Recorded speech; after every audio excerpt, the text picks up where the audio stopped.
Hi, and welcome to KSI. My name is Kim Sproul, and this is the place to be for the best tips and tricks in screen printing, embroidery, and vinyl decals. I'm here to help you build a successful and profitable business. So let's get started. Today we're going to learn how to do transfers on a regular t-shirt. In transfer printing, you're going to have a variety of transfers from different companies, and you're going to have hot split transfers, you're going to have sublimation transfers. There's going to be a different variety. So whatever company you buy the transfers from, you need to make sure that you get the proper instructions that show the proper temperature and the proper dwell time and the proper pressure. So if you're familiar at all with the presses, I use a Stahls Hotronix press. I like the Stahls machine. I've been using it for years, had no problems with it, so I just happen to like this machine. But there are many other ones out there as well that are really good. So I've already heated up my press, and I'm going to take two different transfers. I'm going to do a front print and I'm going to do a sleeve print. The front print is this. I'm actually doing this on a dark shirt.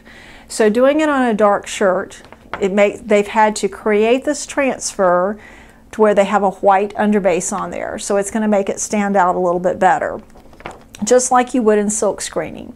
If you're going to print on a t-shirt in silk screening and you're going to do a color, let's say for instance you're going to do a blue on a red, just like they've done in here, that blue's not going to show up as good unless they put the white underneath it. So we're going to show this now as just exactly as they've done it here.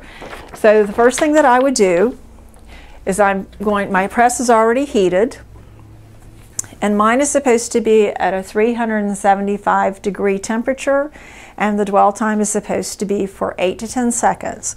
So I'm going to lay my t-shirt on the press. And you want to be extremely careful coming up underneath here. It's very hot. I pull my t-shirt all the way up to the top and make sure it's all nice and neat and squared. And you can use a T-square or you can mark it before you put the shirt on the pallet. I tend to use the T-square after I get it on there just to make sure I've got it in the right spot.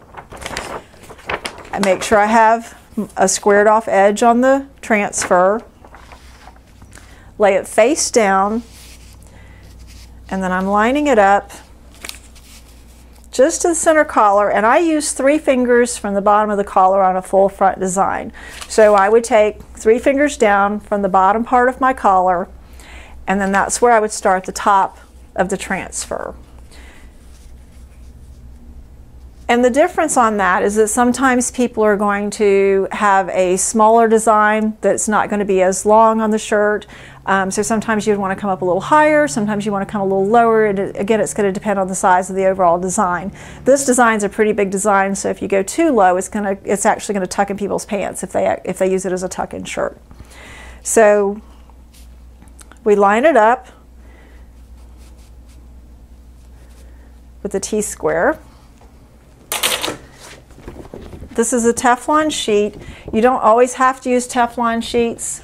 I use it because if there is any excess ink on the outside of the transfer whatsoever, or if there's any ink anywhere on the shirt that I haven't been able to identify and I've missed it, what'll happen is it'll come back up underneath the transfer machine palette, and then the next shirt I do, it's going to transfer onto it. So for me particularly, I like to always use the Teflon coating paper if I can. You bring your heat palette down, press. The Stahls Hotronix automatically times it for you. Some of the presses don't. You have to count, but this one is going to tell us when it's done. Now this is what they call a hot split transfer, and it has to be peeled hot. So I peel it immediately. And you want to peel in one, I peel back quickly because it will leave ink on there, but when you're peeling, you want to peel in a nice fluid motion, and you want to be able to get it up all at one time. You don't want to stop halfway through the transfer and do this or pull it back because it'll leave inconsistency in your inks. So there's our transfer, and that's our shirt. Now if you'll notice on the shirt as well, This is a red shirt and it's got a lot of discoloration on there. Everybody sees this on the shirt. They'll see the discoloration from the heat, and it will go away. It does look bad right when you first look at it, but that color will it'll go away after it sits for a little while. That's just the dye in the shirt and the heat. So that's the shirt. Now we're going to do a sleeve imprint. On a sleeve imprint, you have to be really careful because with your sleeves, you have this bottom seam. And on that bottom seam, it will show through the transfer that you're using if you don't get it covered up. So I'm going to lay this shirt nice and flat. I'm using this line of the top of the shoulder as my center point. The center seam is underneath. And what I'm putting on here is going to be an American flag. It's hard to see because it's got completely white on the background of this, but this is what's going on there. But because of the fact that I have that seam underneath, if I put that flag on there, that seam is actually going to show an imperfection in the transfer. So what I need to do is I need to build this up so I can make this all one level spot. So what I do is I use regular foam rubber, works fine. You can buy the Teflon pillows, which are actually a lot more expensive. This is a cheap, quick trick that you can use that I've done for years. Really any foam that you have laying around, as long as it's thick enough, will work. So I cut me a piece of foam that will fit inside the shirt, the sleeve, that will make sure that it's at least the covering of the transfer. I slide it up in there. And I want to make sure it's nice and neat.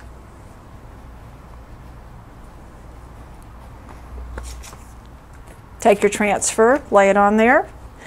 And now because you've increased the thickness on here from the front of the shirt, you're going to have to probably change your not your dwell time so much, but your pressure, because you've already raised this up. So I'm going to decrease my pressure just about a half a turn and pull it down and press.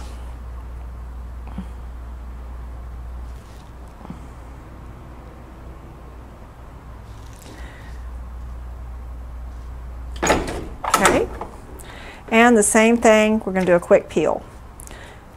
And you have a nice clean image. There is no lines or any kind of issues inside, and all you do is just pull your pad out. So that's all there is to it. So again, just a real quick tip that you don't want to ruin a lot of your shirts with hitting the seams or showing bad places on the shirt. Make sure that you don't have any creases behind your shirt when you lay it out. And if you have anything at all, like a pocket or anything that's showing imperfections, you can always use just a simple piece of foam. So we learned to do the transfers today on sleeves and on the front of the shirts. We want to thank you for coming by. If you have any other interest in any of our videos, stop by KSIPrint.com and sign up for our email list. Thank you.